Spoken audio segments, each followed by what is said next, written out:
ఇల్లు కట్టుకోవడానికి ఉచిత స్థలం ఇచ్చి అందరికి 5 లక్షలు అయితే అదనంగా ₹1,00,000 అంటే 6 లక్షలు ఇస్తా అని చెప్పేసి మొండి చేయి చూయించింది కాంగ్రెస్ ప్రభుత్వం. భూమి లేని నిరుపేదలకు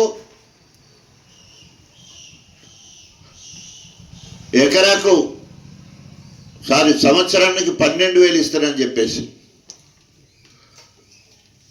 ఇందిరా అభయాస్తం పేరుతోటి 12,000 ఇస్తారని ఎగబెట్టింది.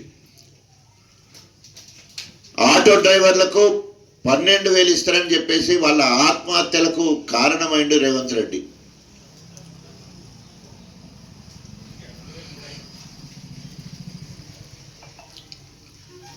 అదేవిధంగా ఎస్సీలకు సంబంధించిన ఎస్ఐన్ భూములకు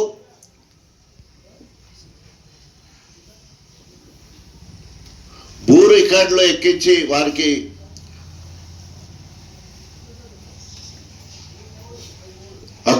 భూ హక్కుదారులను చేస్తారని పిలిపించడం జరిగింది. ఇప్పటివరకు 1 ఎకరం కూడా ఆ రకంగా చేయలేదు.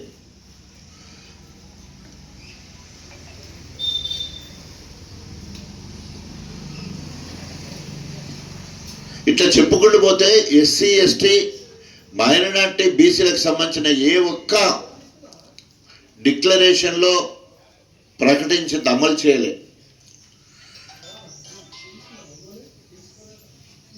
మైనార్టీలకు అబ్దుల్ కలాం తోఫా పేరు మీద 5 లక్షలు ఇస్తానని చెప్పడం జరిగింది.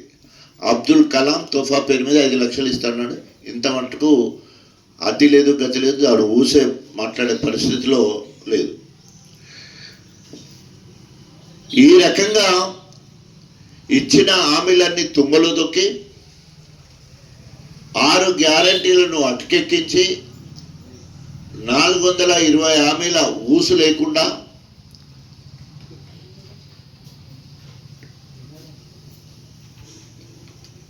డిక్లరేషన్లన్నీ కూడా డెత్ డిక్లరేషన్ లెక్క సమాధి చేయడం జరిగింది. మైనారిటీ డిక్లరేషన్, యూత్ డిక్లరేషన్, రైతు declaration, SC ST declaration, minority declaration, 5 డిక్లరేషన్ల పేరుతోటి మొత్తం కూడా అణగారిన బిడ్డలకు డెత్ డిక్లరేషన్ లెక్క వారి జీవితాలతో ఆడుకుంటున్నాడు రేవంత్ రెడ్డి. దీనికి పెద్దలు కేసీఆర్ గారి ఆదేశం మేరకు కేటీ రామారావు గారి మార్గదర్శనంలో మరో పోరాటానికి సిద్ధమవుతాం.